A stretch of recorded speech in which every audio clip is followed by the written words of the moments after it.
உலகம் முழுக்க ஒரு குத்துச்சண்டை போட்டியை வந்து எதிர்பார்த்திருந்தாங்க. குத்துச்சண்டை வீரர் மைக் டைசன் அவர்களுக்கும் யூடியூபராக இருந்து குத்துச்சண்டை வீரராக மாறிய ஜாக் பால் அப்படிங்கிறவருக்கும் இடையில நடந்த ஒரு குத்துச்சண்டை போட்டி. அந்த போட்டிக்கு முன்னாடி வந்து மைக் டைசன் வந்து ஜாக் பால் ஒரு கன்னத்தில் ஒரு ஆறாயிறாரு. அதனால இன்னும் போட்டிக்கு ஆன எதிர்பார்ப்புகள் அதிகரிக்கிறது. போட்டி நடந்து முடிஞ்சிருக்கு. அதுல வந்து ஜாக் பால் ஜெயிச்சிருக்கிறாரு. அமெரிக்கால அது முடிஞ்சிருச்சு, அந்த போட்டியே முடிஞ்சிருச்சு, குத்துச்சண்டை போட்டி முடிஞ்சிருச்சு. அதுல வந்து கடைசியாக ஜாக் பால் ஜெயிச்சிட்டாரு. இப்போ தமிழகத்துல இன்னொரு குத்துச்சண்டை போட்டி ஆரம்பிச்சிருக்குது. அதுவும் 2 பிரபலமான நபர்களுக்கு இடையில தான் ஆரம்பிச்சிருக்குது. அது எதுனா நயன்தாரா அவர்களுக்கும் தனுஷுக்கும் நடந்துட்டு இருக்கிற ஒரு பிரச்சனை இன்னைக்கு சண்டையாக மாறி இருக்கிறது. அதுக்கு காரணம் நயன்தாரா தனுஷுக்கு ஒரு பதில் சொல்லியிருக்கிறாங்க. அது வந்து வெளியே வந்திருக்கு. அவங்க அதை பத்தி எல்லாரும் பேசிட்டு இருக்காங்க. தனுஷை பத்தி பல பேர் மட்டமா பேசிட்டு இருக்கிறாங்க. பழைய ஹிஸ்டரி எல்லாம் தோண்டி எடுத்துட்டு இருக்காங்க. நயன்தாரா மட்டும் நல்லவங்களா, அவங்க இதெல்லாம் செய்யலையா அப்படின்னு சொல்லிட்டு தனுஷுக்கு ஆதரவான சில நபர்களும் அவங்க பேசிட்டு இருக்கிறாங்க. என்ன நடந்திருக்கும் அந்த 2 பேர்த்துக்கு இடையில அப்படிங்கிறத நம்ம பார்க்கறதுக்கு முன்னாடி நயன்தாரா அவர்களுடைய அறிக்கையில் இருக்கிற பல விஷயங்களை வந்து நம்ம சின்னதாக ஒரு விஷயங்கள் தெரிஞ்சுக்குவோம். என்ன அந்த பிரச்சனையில என்ன பேக்ரவுண்ட் இருக்கு அப்படிங்கிறத ஒரு அண்டர்ஸ்டாண்டிங்காக நம்ம தெரிஞ்சுக்கலாம் அப்படின்னு சொல்லிட்டு அந்த அறிக்கையை நம்ம முழுசா படிக்கலாம். முழுவதுமே ஆங்கிலத்தில் இருக்கக்கூடிய அந்த அறிக்கையில பாத்தீங்கன்னா எடுத்தெடுப்புலேயே அவங்க என்ன சொல்றாங்க, தனுஷ் கே ராஜா அவர்களே வணக்கம், இது வந்து son of Kasthuri Raja, brother of Selvaraghavan அப்படின்னு சொல்லிட்டு, ஏன்னா அவரோட இருவருமே மிக பிரபலமான இயக்குனர்கள். ஸோ அதை சொல்லிட்டு அவங்க இது வந்து ஓப்பன் லெட்டர், உங்களுக்கு நான் கொடுக்குற ஒரு மிக ஓப்பனான ஒரு லெட்டர் அப்படின்னு சொல்லிட்டு இருக்கிறாங்க. நான் வந்து ஒரு எஸ்டாப்ளிஷ்டு ஆக்டர், நீங்கள் என்னன்னா உங்கள் அண்ணனும் இயக்குனர், உங்களோட தந்தையும் இயக்குனர், அந்த மாதிரி சினிமா பேக்ரவுண்ட் இருந்ததுனால தான் நீங்கள் உள்ளே வந்துட்டீங்க ஈஸியாக சினிமா இண்டஸ்ட்ரிக்குள்ளே.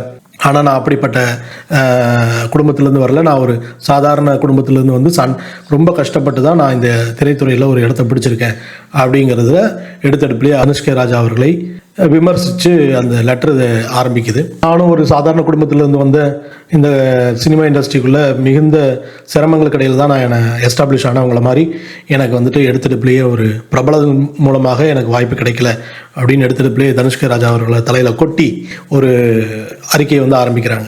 ஒரு டாக்குமெண்ட்ரி, நெட்ஃப்ளிக்ஸில் ஒரு டாக்குமெண்ட்ரி, நயன்தாரா அவர்களை பற்றின ஒரு டாக்குமெண்ட்ரி. அது அவருடைய ஆரம்பகால வாழ்க்கையிலிருந்து இப்போ தற்சமயம் அவர் இயக்குனர் அவர்களை திருமணம் செய்ததுக்கப்புறம், அவங்க குழந்தைங்க பிறந்ததுக்கப்புறம் அது முழுவதுமான ஒரு டாக்குமெண்ட்ரி ஒன்று கிரியேட் பண்ணிட்டு இருக்கிறாங்க. அதில் தனுஷ் அவர்கள் தயாரித்த நயன்தாரா அவர்களுடைய கணவரான விக்னேஷ் சிவன் அவர்கள் இயக்கத்தில் வந்த முதல் படம். அந்த படத்தின் போது தான் அவங்களுக்கு நயன்தாரா அவர்களுக்கும் விக்னேஷ் சிவன் அவர்களுக்கும் பழக்கம் ஏற்பட்டு பின்னால் அது வந்து காதலாக மாறி அதுக்கப்புறம் அவங்க திருமணத்தில் முடியுது. அந்த படம் ஒரு மிக முக்கியமான இடம் அந்த டாக்குமெண்ட்ரியில். நயன்தாராவை பற்றின ஒரு டாக்குமெண்ட்ரியில் நானும் ரவுடிதான் அப்படிங்கிறது அந்த படம் வந்து மிக முக்கியமான ஒரு இடம். இதில் சில பாடல்களாகட்டும், சில பேக்ரவுண்ட் மியூசிக் ஆகட்டும், அது எல்லாமே வந்து பார்த்தீங்கன்னா அவங்களுக்கு எமோஷ்னலாக ரொம்பவே கனெக்டான ஒரு விஷயங்கள். அதனால் அந்த படத்தோட கிளிப்பிங்ஸும் அந்த படத்துடைய பாடல்களும் என்னோட டாக்குமெண்ட்ரியில் இடம்பெற்றே ஆகணும் அப்படிங்கிறது நயன்தாரா அவர்கள் மிகுந்த ஆர்வத்தோட அதை வந்து அவங்க எதிர்பார்த்துருந்துருக்கிறாங்க. ஆனால் இது ஒரு ப்ரொடியூசராக அவருடைய தனுஷ் கே ராஜா அவர்கள்ட்ட இதுக்கான பர்மிஷன் வாங்கணும், என்ஓசி வாங்கணும், நோ அப்ஜெக்ஷன் சர்டிஃபிகேட் வாங்கும்போது தான் அதை வந்து அஃபீஷியலாக அந்த டாக்குமெண்ட்ரியில் யூஸ் செய்ய முடியும். அதனால் வந்துட்டு அவங்க தனுஷ்கிட்ட பர்மிஷன் கேட்குறாங்க. 2 வருடங்களுக்கு முன்னாடி இந்த பிரச்சனையானது ஆரம்பிக்குது. அப்போ இருந்து அந்த தனுஷ் அவர்கள் வந்துட்டு இதற்கான என்ஓசி கொடுக்காம இழுத்துக்கிட்டே இருக்கிறாரு. அதுக்கப்புறம் பார்த்தீங்கன்னா ஒரு கட்டத்தில் நெட்ஃப்ளிக்ஸோட டாக்குமெண்ட்ரியோட டீசர் மாதிரி வெளிவிடுது. அந்த டீசரில் நானும் ரவுடிதான் படத்துடைய சில கிளிப்பிங்ஸும் ஒரு வந்திருக்குது.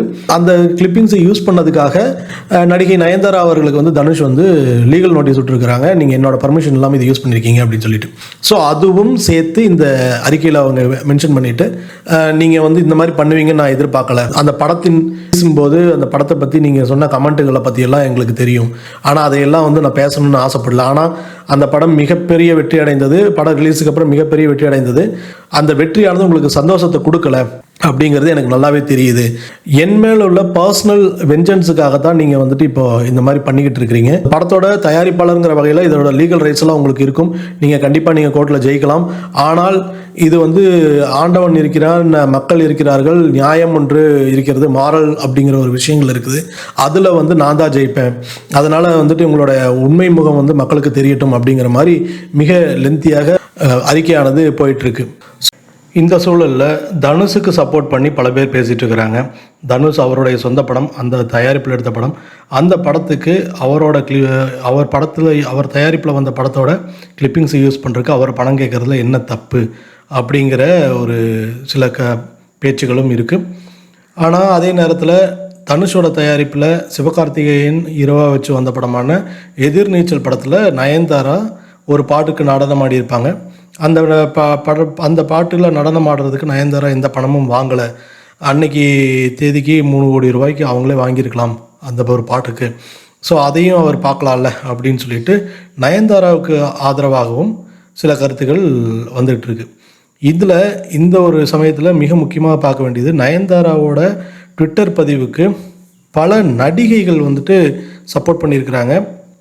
அதுவும் பார்த்திங்கன்னா நடிகைகள் சப்போர்ட் பண்ண நடிகைகள் பார்த்திங்கன்னா எல்லாருமே தனுஷோட நடித்த நடிகைகள் தான். ஸோ நயன்தாரா அவர்களும் தனுஷ் அவர்களும் சம காலகட்டத்தில் வந்தவங்க. தனுஷ் அவர்கள் பார்த்திங்கன்னா முதல் படம் துள்ளுவதலமை வரும்போது அந்த படத்தோட மேக்கிங்க்கும் அவர் அந்த நடிகரை நடிக்க வைக்கிறதுக்கும் தனுஷோட முகத்தையும் பார்த்துட்டு பல விமர்சனங்கள் இருந்தது. இவரெல்லாம் நடிகரா அப்படிங்கிற மாதிரியான கிண்டல்கள் கேலிகள் இருந்தன. சினிமா துறைக்குள்ளேயே அவருக்கு எதிர்ப்புகள் இருந்தது. அதையெல்லாம் தாண்டி தான் அவர் பிரபலமான ஒரு நடிகராக இன்றைக்கி தன்னுடைய திறமையால் முன்னாடி வந்திருக்கார் அப்படின்னு தான் சொல்லணும். நயன்தாரா அவர்களும் பார்த்திங்கன்னா கேரளாவில் இருந்து ஒரு லோக்கல் சேனலில் ஒரு ஆங்கரிங் பண்ணிவிட்டு அங்கேருந்து சினிமாக்குள்ளே போயிட்டு மலையாள சினிமாவிலிருந்து தமிழ் சினிமாவுக்குள்ளே நடிகையாக வந்து கொஞ்சம் கொஞ்சமாக தன்னை மெருகட்டி கொண்ட ஒரு நடிகை அவருங்க. ஸோ இருவருமே சினிமா துறைக்குள்ளே கஷ்டப்பட்டு தான் வந்திருக்கிறாங்க. ஒரு என்ட்ரி ஆனது தனுஷ் அவர்களுக்கு எளிதாக கிடைத்தாலும் வெற்றி என்பது எளிதாக கிடைக்கவில்லை. அவருடைய உழைப்பின் காரணமாக தான் கிடைச்சிருக்கு. நயன்தாரா பார்த்திங்கன்னா முழுக்க அவங்க திறமையினால தான் ஜெயிச்சு இன்றைக்கி மிக பிரபலமான ஒரு நடிகையாகவும் இருக்கிறாங்க. இவங்க இருவருக்குள்ளான ஈகோ கிளாஷ் அப்படிங்கிறது இன்றைக்கி ஒரு பேசுபொருளாக மாறி இருக்கிறது. எளிதாக தீர்க்கக்கூடிய ஒரு பிரச்சனை இது. அவங்க ஏதாவது தனுஷ் இத்தனை பணம் கொடுங்கன்னு சொல்லி கேட்டிருந்தா அதை கொடுக்குறக்கும் நாங்கள் தயாராக இருந்தோம். அதையும் அவர்கள் தனுஷ் அவர்கள் தெளிவாக சொல்லலை. இவ்வளோ கொடுங்கன்னு கேட்டிருந்தா கூட கொடுத்துருப்போம், ஆனால் அதை பற்றி எதுவுமே பேசாமல் எங்களுக்கு பிரச்சனை கொடுக்கறது மட்டுமே தன்னுடைய குறிக்கோளாக வச்சுக்கிட்டு எனக்கு இன்றைக்கி இந்த மாதிரி பிரச்சனை பண்ணியிருக்கிறாரு அப்படின்னு சொல்லிட்டு நயன்தாரா அவர்கள் மிக வருத்தத்தோட தன்னோட அறிக்கையில் சொல்கிறாங்க. இந்த இருவருடைய பிரச்சனை ஒரு பேசுபொருளாக மாறி இருக்குது. இந்த டாப்பிக்கை பற்றி நீங்கள் என்ன நினைக்கிறீங்க? இந்த இருவருக்கு இடையிலான கான்ட்ரவர்சி, அந்த இருவருக்கு இடையிலான பிரச்சனையை சுமூகமாக தீர்த்துட்டு போயிடலாம். தனுஷ் அவர்கள் செய்தது சரியா அப்படிங்கிறது உங்களோட ஒப்பீனியனை கமெண்ட்டில் சொல்லுங்கள். நன்றி, வணக்கம்.